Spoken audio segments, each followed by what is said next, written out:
हमने दुनिया को बड़ी दूर तक देखा है, हमने दुनिया को बड़ी दूर तक देखा है, गम से लेकर सुरूर तक देखा है। कोई भी न मिला ज़माने में मुखलिस, कोई भी न मिला ज़माने में मुखलिस, आजिज़ी से लेकर गुरूर तक देखा है। मोहतरम बुजुर्गों, दोस्तों और अजीज़ साथियों, इंसान का जो वक्त चल रहा है, हर इंसान अपने वक्त में मगन है। जो सेहतमंद है, जिसकी सेहत बहुत अच्छी है, वो अपनी सेहत में मगन है, और जिसके पास मालो दौलत है वो मालो दौलत में मगन है। जिसके पास जवानी है वो जवानी में मगन है, और जिसके पास सब कुछ है वो अपनी तमाम चीज़ों में मगन है। जबकि हर इंसान पर, चाहे वो कोई भी हो, उस पर अल्लाह की बेशुमार निअमतें बरस रही है, निछावर हो रही हैं हर इंसान के ऊपर। इंसान दिन रात अल्लाह की इतनी निअमतें इस्तेमाल करता है और कर रहा है कि जिनके बारे में ये लिखा है कुरान करीम के अंदर कि तुम उनको गिन भी नहीं सकते। इतनी निअमतें हैं, ला तुहसूहा, गिन नहीं सकते। और फिर खुद इंसान के बदन के अंदर हज़ारों लाखों नियामतें हैं इंसान के इस बदन के अंदर। अगर इंसान उन्हें गिनना चाहे तो भी नहीं गिन सकता जो इंसान के बदन के अंदर है। बल्कि अगर गौर किया जाए तो इंसान के हाथों में जो अल्लाह की नियामतें हैं, अगर उन नियामतों को गिनना चाहे तो भी नहीं गिन सकता। और शुक्र अदा करना तो बहुत बड़ी बात है।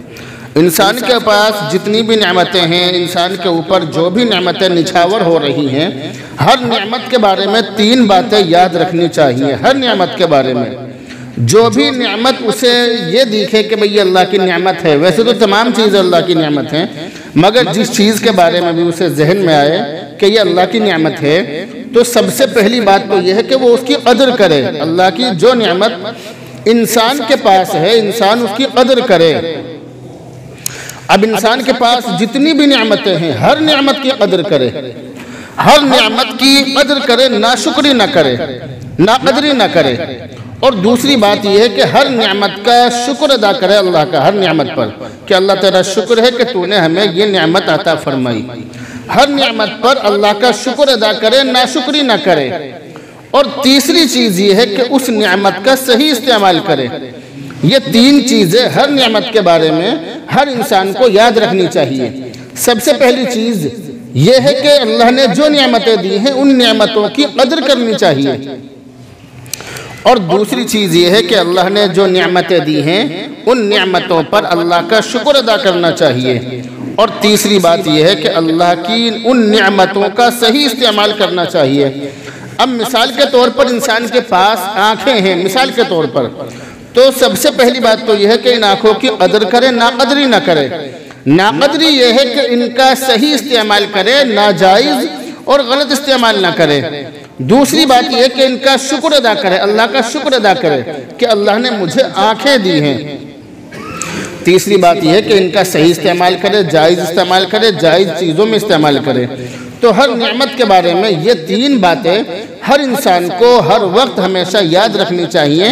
इसको कहा जाता है इस्तिहज़ार होना, नेमतों का इस्तिहज़ार होना, यानी जहन के अंदर हर वक्त ये बात रहे कि अल्लाह की मुझ पर दिन रात नेमतें बरस रही हैं, निछावर हो रही हैं। आज का इंसान, ख़ास तौर से मुसलमान, और वो मुसलमान जो गरीब है, वो अल्लाह की नाशुक्री करता है, बल्कि मालदार भी करते हैं आजकल तो अल्लाह की नाशुक्री, कि अल्लाह ने आखिर हमें दिया ही क्या है। सब कुछ होने के बावजूद इंसान अल्लाह की नाशुक्री करता है कि अल्लाह ने आखिर हमें दिया ही क्या है, जबकि हमें सब कुछ मिल चुका है, लेकिन फिर भी हम नाकदरी कर रहे हैं, फिर भी हम अल्लाह की नाशुक्री कर रहे हैं। अल्लाह की इतनी नियामतें हैं कि कुरान करीम कह रहा है, व इन तउद्दू निअमत अल्लाहि ला तुहसूहा, अगर तुम अल्लाह की नियामतों को गिनना चाहो, आदद करना चाहो, गिनना चाहो, ला तुहसूहा, गिन नहीं सकते, शुमार नहीं कर सकते। इतनी नियामतें हैं अल्लाह की इस बंदे के ऊपर, इतनी नियामतें निछावर हो रही हैं, मगर बंदा है कि शुक्र अदा करने को तैयार नहीं है। हमेशा नाशुक्री करते करते इंसान कब्र में पहुंच जाता है। अल्लाह की नेमतों को इस्तेमाल भी करता है और नाशुक्री भी करता है। कुरान करीम के अंदर लिखा है वकानल इंसानु ज़लूमन जहूला, कि इंसान जालिम भी है, जाहिल भी है, नासमझ है, बेवकूफ़ है, इसे पता नहीं है इंसान को कि अल्लाह की कितनी नेमतें मेरे ऊपर निछावर हो रही हैं। इसी वजह से अल्लाह के नबी अलैहिस्सलातु वस्सलाम ने हदीस के अंदर इरशाद फरमाया कि दो नेमतें ऐसी हैं इंसान के पास, दो नेमतें ऐसी हैं कि जिनके बारे में ज़्यादातर लोग गफलत में पड़े हुए हैं। उन दो नेमतों के बारे में अल्लाह के नबी अलैहिस्सलातु वस्सलाम ने फरमाया कि वो दो नेमतें हैं अस्सिहतु वल फराग, यानी सेहत और तंदुरुस्ती की नेमत, और दूसरी नेमत है फुर्सत की नेमत। एक तो है सेहत और तंदुरुस्ती, आदमी के पास सेहत और तंदुरुस्ती है बहुत अच्छी, उसके अंदर बदन में हिम्मत है, ताकत है, बदन में जान भी है, वो तमाम काम कर भी सकता है, तो ये उस इंसान के पास अल्लाह की बहुत बड़ी नेमत है। अगर उसके पास उसकी सेहत अच्छी है तो बहुत बड़ी नेमत है। जो किताबें होती हैं, किताबों के ऊपर लिखा हुआ देखा हमने, सेहत और तंदुरुस्ती की किताबों के ऊपर, और आपने भी सुना है, आपने पढ़ा भी है कि तंदुरुस्ती 1000 नेमत है। अब आदमी के पास 1000 नेमतें हों और तंदुरुस्ती ना हो तो वो किसी काम का नहीं है, वो तमाम नेमतें उसके लिए बेकार हैं। एक तरफ वो आदमी के जिसके पास में 1000 नेमतें नहीं हैं मगर तंदुरुस्ती है, तो उसके लिए वो तंदुरुस्ती उन 1000 नेमतों से बेहतर है। लक्कड़ पत्थर सब कुछ उसे हजम है, सब हजम है उसे। और दूसरी तरफ वो आदमी के जिसके पास सेहत और तंदुरुस्ती नहीं है, जो बहुत ज़्यादा बीमार है, परेशान है, सेहत और तंदुरुस्ती उसके अंदर उसके पास नहीं है, तो उस आदमी के पास सब कुछ होने के बावजूद वो बेकार है। ऐसे ऐसे लोग हैं आपके हमारे मिलने वालों में कि उनके पास सब कुछ होने के बावजूद वो मसूर की दाल का पानी या इस तरह की हल्की फुल्की चीज़ें खाकर अपना गुजारा करते हैं। सब कुछ उनके पास मौजूद है मगर उन तमाम चीज़ों को वो हाथ भी नहीं लगा सकते। वो कहते हैं कि जी हमारा तो परहेज है, हम तो खा ही नहीं सकते। ऐसा होता है क्योंकि सेहत और तंदुरुस्ती नहीं है उसके पास में। और एक दूसरी नेमत बतलाई अल्लाह के नबी ने कि वल फराग, फुर्सत के दिन, यानी टाइम होना किसी के पास। अगर आपके पास में टाइम है तो आप बहुत बड़े मजे वाले इंसान हैं। अगर आपके पास में टाइम है कुछ भी करने का, कुछ भी कर गुजरने का, अगर आपके पास में टाइम है तो आप बहुत खुशनसीब इंसान हैं। तो ये दो नियामतें ऐसी हैं कि इनके बारे में ज़्यादातर लोग गफलत में पड़े हुए हैं, ज़्यादातर लोग इन चीज़ों के बारे में धोखे में पड़े हुए हैं। अस्सिहतु वल फराग, सेहत और तंदुरुस्ती, और फुर्सत के दिन, ये दो नियामतें हैं। अगर आपके पास सेहत और तंदुरुस्ती, आपके बदन में ताकत है, सर्दी का मौसम है, आप सर्दी के मौसम में सुबह में उठ सकते हो, कंबल तहज्जुद की नमाज में या तहज्जुद के बाद अगर छोड़ सकते हो तो आप छोड़ दीजिए, अगर आपके बदन में हिम्मत और ताकत है। और आजकल तो तहज्जुद पढ़ना कोई बड़ी बात नहीं है। आज के मौसम में जो मौसम चल रहा है, आदमी की नींद तहज्जुद से पहले ही पूरी हो जाती है, ये वो टाइम चल रहा है। मगर क्या है, आँख खुलते ही सबसे पहले क्या चाहिए?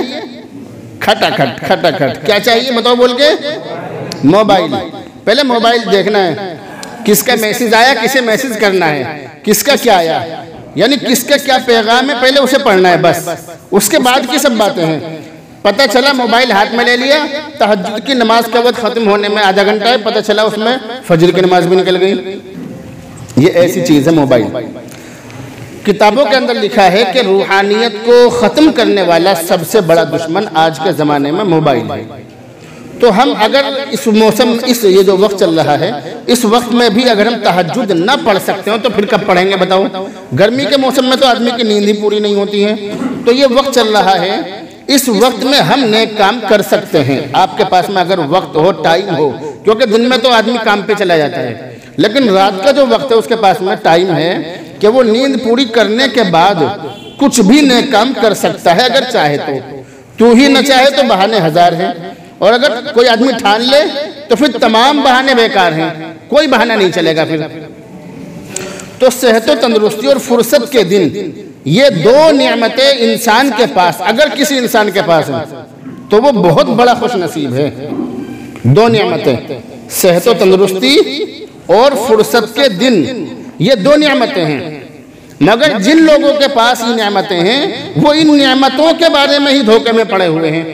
फुर्सत वाला, जिस आदमी के पास फुर्सत के दिन है वो ये समझ रहा है कि मैं हमेशा ऐसा ही रहूँगा, हमेशा मैं बिस्तर पे ही कंबल पे ही पड़ा रहूँगा, हमेशा मज़े लेता रहूँगा। जो आदमी सेहत और तंदुरुस्ती वाला है, जिसके बदन में ताकत है, वो क्या समझ रहा, हमेशा ऐसे ही हट्टा कट्टा रहूँगा, सेहत और तंदुरुस्ती हमेशा बनी रहेगी। तो इन दो नियामतों के बारे में ज़्यादातर लोग धोखे में पड़े हुए हैं। अल्लाह के नबी अलैहिस्सलातु वस्सलाम ने इरशाद फरमाया कि तुम्हें नेक काम करने के लिए किस चीज़ का इंतज़ार है। अल्लाह के नबी ने सवाल किया कि तुम्हें किस चीज़ का इंतज़ार है नेक काम करने के लिए। औ फ़क़रन मनसियन, क्या ऐसी गरीबी का इंतज़ार है जो तुम्हें तमाम चीज़ें भुला दे। अल्लाह के नबी ने सवाल किया कि क्या, यानी सवाली अंदाज में जवाब दिया, क्या तुम्हें ऐसी गरीबी का इंतज़ार है कि जो तुम्हें सब कुछ भुला दे, सदका खैरात ज़कात वगैरह वगैरह तमाम चीज़ें भूल जाओ तुम, और हमेशा 24 घंटे इस फिक्र में लगे रहो कि मेरे बच्चों का ज़रूरी खर्चा कैसे पूरा होगा। हमारे घर में सुबह के दूध के लिए 10 रुपए के 20 रुपए के दूध के लिए, चीनी के लिए पैसे कहाँ से आएंगे, और अगर सुबह का इंतजाम हो गया तो फिर दोपहर का खाना कैसे बनेगा, कहाँ से इंतजाम होगा। अगर दोपहर का बदकिस्मती से खाना बन भी जाए तो फिर शाम के खाने का क्या होगा। ऐसी गरीबी का इंतजार है कि तुम सदका खैरात करना तो बहुत दूर की बात है, तुम तमाम चीजें भूल जाओ। जैसे बड़े बूढ़े कहते हैं कि सारी छकड़ी भूल जाओ, सब कुछ भूल जाओ, बस 24 घंटे एक ही फिक्र सवार रहे कि मेरे बच्चों का क्या होगा, या मेरे बच्चे किस तरह से जिंदगी गुजारेंगे, या मेरे बच्चों के खाने पीने का, सुबह के नाश्ते का और दोपहर के खाने का और शाम के खाने का इंतजाम कैसे होगा। सर्दी का मौसम है, मेरे बच्चों के लिए रजाई गद्दे का इंतजाम कैसे होगा। मैं तो बहुत ज्यादा गरीब आदमी हूँ, क्या तुम्हें उस गरीबी का इंतजार है। अल्लाह के नबी ने सवाल किया, अगर ऐसी गरीबी आप अगर इस तरह के गरीब नहीं हो तो इस तरह की गरीबी आने से पहले नेक काम कर लो। अल्लाह के नबी हमें यह समझाना चाह रहे हैं कि अगर तुम इस तरह के गरीब नहीं हो कि जो गरीबी तुम्हें तमाम चीजें भुला दे, जिस गरीबी में तुम्हारे खाने पीने के लाले पड़ जाएं, अगर ऐसी गरीबी तुम्हारे घर में नहीं है तो उसके आने से पहले पहले नेक काम कर लो। औ गिनन मुतगियन, या तुम्हें ऐसी मालदारी का इंतजार है जो तुम्हें सरकश बना दे, नाफरमान बना दे। अगर आज तुम गरीब हो और सिर्फ माल कमाने पर लग रहे हो, सिर्फ माल बटोरने पर और माल जोड़ने पर लगे हुए हो, तो क्या तुम्हें ऐसी मालदारी का इंतजार है जो तुम्हें अल्लाह का नाफरमान, सरकश, बागी और मुजरिम बना दे। क्या तुम्हें ऐसी मालदारी का इंतजार है। अगर तुम्हारे पास माल तो है या कम माल है, मगर अभी तुम नेक काम कर सकते हो और नेक काम करने का जज्बा तुम्हारे अंदर मौजूद है, अभी तुम्हारे अंदर ये तड़प मौजूद है कि मैं नमाजें पढ़ लूं, अभी तुम्हारे अंदर ये तड़प मौजूद है कि मैं किसी गरीब की मदद कर दूं या किसी का भला कर दूं, अगर ये चीज तुम्हारे अंदर मौजूद है, माल हो या ना हो, अगर ये बात तुम्हारे अंदर मौजूद है तो ऐसा माल आने से पहले और ऐसी मालदारी आने से पहले नेक काम कर लो कि जो मालदारी हमें नाफरमान, मुजरिम, सरकश, गुनाहगार, बागी और अल्लाह का नाफरमान बना दे। अल्लाह के नबी ने हमें समझाया। तीसरी बात, अल्लाह के नबी अलैहिस्सलातु वस्सलाम ने इस हदीस के अंदर ये इरशाद फरमाई कि क्या तुम्हें ऐसे बुढ़ापे का इंतजार है जिसमें आदमी सटिया जाता है। क्या तुम्हें ऐसे बुढ़ापे का इंतजार है। अगर तुम जवान हो, अगर तुम्हारे बदन में नेक काम करने की ताकत है, अगर तुम अल्लाह के सामने झुक सकते हो, नमाज पढ़ सकते हो, रुकू और सजदे कर सकते हो तो कर लो। क्या तुम्हें ऐसे बुढ़ापे का इंतजार है कि जिसमें इंसान सटिया जाता है, जिसके बारे में कुरान करीम के अंदर 17वें पारे में अल्लाह ताला ने साफ इरशाद फरमाया, इंसान की जिंदगी के बारे में फरमाया उस आयत के अंदर कि हम किस तरह से इंसान को माँ के पेट में, बाप से माँ के पेट में मुंतकिल करते हैं, उसके बाद वो क्या क्या होता है, क्या क्या बनता है, फिर वो पैदा होता है, बच्चा होता है और लड़कपन में चला जाता है, फिर जवान होता है, फिर बूढ़ा हो जाता है। ये तमाम चीज़ें बयान करने के बाद अल्लाह ताला ने इरशाद फरमाया सुम्मा युरद्दु इला अर्ज़लिल उम्र। अर्ज़ल, जब मुअज्जिन अजान पढ़ता है तो मुअज्जिन कहता है अल्लाहु अकबर। अकबर का मतलब है अल्लाह सबसे बड़ा है। अकबर का मतलब ये नहीं कि अल्लाह बड़ा है, बल्कि इसका तर्जमा यह है कि अल्लाह सबसे बड़ा है, अल्लाह से बड़ा कोई नहीं है। अर्ज़लिल उम्र, अकबर, अर्ज़ल, अरबी ग्रामर के एतबार से दोनों एक ही वजन के सीगे कहे जाते हैं। अर्ज़ल का मतलब है सबसे ज्यादा जलील। क्या मतलब है अर्ज़ल का? बोलो सारे, सबसे ज्यादा जलील। सुम्मा युरद्दु इला अर्ज़लिल उम्र, फिर अल्लाह ताला इंसान को जलील उम्र की तरफ लौटा देता है, जलील उम्र की तरफ। और अल्लाह ताला ने उसको इस तरह से बयान किया लिकई ला यअलम बादा इल्मिन शैआ, ताकि वो तमाम चीज़ों को जानने के बावजूद अनजाना हो जाता है, अनजाना हो जाए। इंसान ने लड़कपन में, जवानी में, बुढ़ापे में तमाम चीज़ों को जान लिया, दुनिया के सारे तजुर्बे कर लिए, मगर उसके बाद, उस बुढ़ापे के बाद एक उम्र उसकी ऐसी आती है कि उसका दिमाग काम करना बंद कर देता है, जिसको हमारी भाषा में ये कहा जाता है कि इसका दिमाग, बुढ़े का दिमाग क्या हो गया? बोल के बताओ। सटिया गया इसका दिमाग। कुरान करीम कह रहा है इस बात को कि ये तमाम चीजें जानने के बावजूद, जानने के बाद, दुनिया के अंदर घूमने के बाद, दुनिया के तमाम तजुर्बे लेने के बाद, अपने इलाके का तजुर्बेकार इंसान होने के बाद ऐसा हो गया ला यअलम बादा इल्मिन शैआ, जैसे इसे कुछ भी मालूम ना हो, इसे कुछ भी ना पता हो। ऐसी उम्र आने से पहले इंसान को नेक काम कर लेने चाहिए। और अगर आदमी बूढ़ा हो गया, वैसे तो आदमी को हमेशा अच्छे काम करने चाहिए, लेकिन अगर बूढ़ा हो गया और बूढ़ा ऐसा कि अभी बदन के जो आज़ा हैं, जो बदन के हिस्से हैं, वो काम कर रहे हैं, तो ऐसे आदमी को जरूर तौबा करनी चाहिए, अच्छे काम करने चाहिए। कुरान करीम के अंदर बहुत सारी जगहों पर लिखा है। और एक शेर भी है फारसी का कि दर जवानी तौबा करदन शेवए पैगंबरी, वक्त पीरी गुर्ग जालिम मी शवद परहेजगार। इसका तर्जमा यह है कि जवानी में तौबा करना ये पैगंबरों का और नबियों का तरीका रहा है। बुढ़ापे में जालिम और खूंखार भेड़िया भी तौबा कर लेता है शिकार से कि अब शिकार नहीं करूंगा, क्योंकि उसके मुंह में दांत नहीं रहते हैं, इसलिए वो शिकार नहीं कर पाता है। अगर हमारे बदन में ताकत है, हमारे हाथ पांव चल रहे हैं, चाहे हमारी कुछ भी उम्र हो, फिर भी अभी हमारे पास वक्त है कि हम नेक काम कर सकते हैं। अल्लाह के नबी अलैहिस्सलातु वस्सलाम इरशाद फरमा रहे हैं कि क्या तुम्हें ऐसे बुढ़ापे का इंतजार है कि जो बुढ़ापा जिसमें तुम्हारा दिमाग सटिया जावे? क्या ऐसे बुढ़ापे का इंतजार है? एक चीज अल्लाह के नबी अलैहिस्सलातु वस्सलाम ने ये इरशाद फरमाई कि क्या तुम्हें ऐसी मौत का इंतजार है जो अचानक आने वाली हो? क्या तुम्हें ऐसी मौत का इंतजार है जो अचानक आने वाली हो कि तुम्हें तौबा करने की भी फुर्सत न मिले?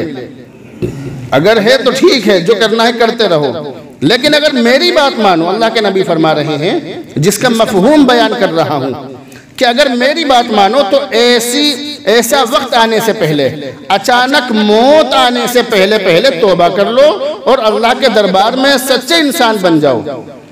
ऐसा वक्त आने से पहले पहले, मौत आने से पहले पहले नेक काम कर लो। मलकुल मौत से किसी ने यह कहा कि मौत अचानक आती है, कभी बताती नहीं है। मौत अचानक आ जाती है, कभी बताती नहीं। तो मलकुल मौत ने यह कहा कि मौत अचानक नहीं आती है, वो अचानक आने वाली मौत तो अलग चीज़ है, मगर आम तौर से मौत अचानक नहीं आती है, बल्कि मौत बताकर आती है। जब तुम्हारे सामने किसी का इंतकाल होता है तो मौत कहती है कि मैं जिस तरह से इसको लेकर जा रही हूँ, कल तुम्हारे साथ भी यही होने वाला है। रास्तों में हम जनाजे देखते हैं जो हमें बतलाते हैं कि जिस तरह से इसको लेकर जाया जा रहा है, कल तुम्हारे साथ भी यही कुछ होने वाला है। हम कब्रिस्तान से गुजरते हैं, कब्रिस्तान के आसपास से निकलते हैं, वहां मौजूद कब्रें हमें बतलाती हैं कि जो हाल इनका है आने वाले कल में तुम्हारा भी यही हाल होने वाला है, और गुजरे हुए कल में ये भी तुम्हारी तरह सड़कों पर चलते थे। और सबसे बड़ी बात जो मुफस्सिरीन ने अपनी तफसीरों के अंदर लिखी है कि अगर कोई आदमी दादा बन जाए, ये मैंने पहले भी बतलाया, अगर कोई आदमी दादा बन जाए यानी किसी के घर में पोता पैदा हो जाए, तो वो पोता भी फ़क़द जाअकुमुन नज़ीर, कुरान करीम के 22वें पारे में लिखा, वजाअकुमुन नज़ीर, कि क़यामत के दिन ये कहा जाएगा कि तुम्हारे पास डराने वाला आया था। तो नज़ीर की तफसीर में उलमा ने ये लिखा है कि पोता भी अपने दादा को खबरदार कर रहा है। पोता पैदा हो गया, दादा तो खुश हो रहे हैं कि मेरे घर में पोता पैदा हो गया, मगर वो पोता दर हकीकत उसे ये बतला रहा है कि तुम्हारा के बड़े मियाँ तुम्हारा नंबर आने वाला है, अब तुम्हारा नंबर आने वाला है, अब तुम इस सीट को खाली करो और यहाँ पर कौन बैठेगा? बोलो, हम बैठेंगे यहाँ पर, हमारी जगह हमारी औलाद बैठेगी और औलाद की जगह उसकी औलाद बैठेगी, और कोई फातिहा भी नहीं पढ़ेगा। क्या नहीं पढ़ेगा? फातिहा भी नहीं पढ़ेगा। इसलिए ये जो वक्त चल रहा है, जब हम छोटे छोटे थे तो हम किताबों के अंदर पढ़ते थे, बहुत पढ़ा, बहुत सुना, क़यामत के दिन ऐसा होगा, वैसा होगा, ये होगा, वो होगा, एक लफ्ज बहुत पढ़ते थे, नफ्सी नफ्सी का आलम होगा। सुना नहीं सुना आपने? नफ्सी नफ्सी का आलम होगा। ये वक्त वो चल रहा है, हमने दुनिया के अंदर ही देख लिया, और ताज्जुब की बात यह कि हमने अपनी उम्र में ही देख लिया। हम तो समझ रहे थे कि इन चीज़ों को आने में अभी कम से कम 100 साल लग जाएंगे, मगर हमने अभी देख लिया कि उधर मरने वाला मरा और इधर इन लोगों को बंटवारे की फिक्र हो गई। उधर मरने वाला मरा, उसे उसके लिए कोई कुछ करने को तैयार नहीं है। मरने वाला अपने दुनिया से चला गया, अपनी जान से हाथ धो बैठा, और यहाँ उसकी किसी को फिक्र नहीं है। इसलिए अपनी फिक्र खुद करें, ये वो वक्त चल रहा है कि अपनी फिक्र खुद करें। जब तक जिंदगी बाकी है, जब तक हमारे सांस में सांस है, जब तक हमारे बदन में ताकत है, जब तक हमारे पास माल है, जब तक हमारे पास वक्त है, हम इन तमाम चीज़ों को गनीमत जानते हुए और इन्हें अल्लाह की नियामत जानते हुए इन चीज़ों का सही इस्तेमाल करें। अब बहुत सारे लोग यहाँ पर बाद में आए हैं। शुरू में सिर्फ 2 या 3 हफ्ते जब मैं बयान करने के लिए बैठा था, शुरू में मैंने एक बात बतलाई थी कि इंसान के ऊपर अल्लाह की जितनी भी नियामतें हैं, उन तमाम नियामतों के बारे में 3 बातें हमेशा याद रखें।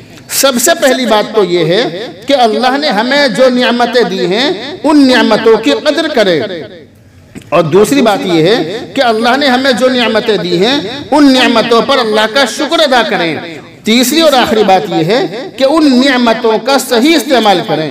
अगर हम इन 3 कामों को करेंगे हर नियामत के साथ, तो फिर अल्लाह का फरमान है कुरान करीम के अंदर 13वें पारे में, लइन शकरतुम लअज़ीदन्नकुम, अगर तुम मेरी नियामतों पर मेरा शुक्र अदा करोगे तो मैं बढ़ाऊंगा, बढ़ोतरी करूंगा। वला इन कफरतुम इन्न अज़ाबी लशदीद, और अगर नाशुक्री करोगे तो मेरा अजाब बहुत सख्त है। और सख्त का मतलब यह कि अल्लाह ताला नियामतें भी छीनेगा, और क़यामत के दिन जो अजाब होगा नाशुक्री करने का वो तो अलग ही है। अल्लाह रब्बुल इज्जत से दुआ करें, अल्लाह रब्बुल इज्जत मुझे और आपको अमल की तौफीक नसीब। मुफ्ती खालिद कासमी के चैनल को सब्सक्राइब करें, वीडियो को लाइक शेयर करें। शुक्रिया। Subscribe to Mufti Khalid Qasmi and like share the video.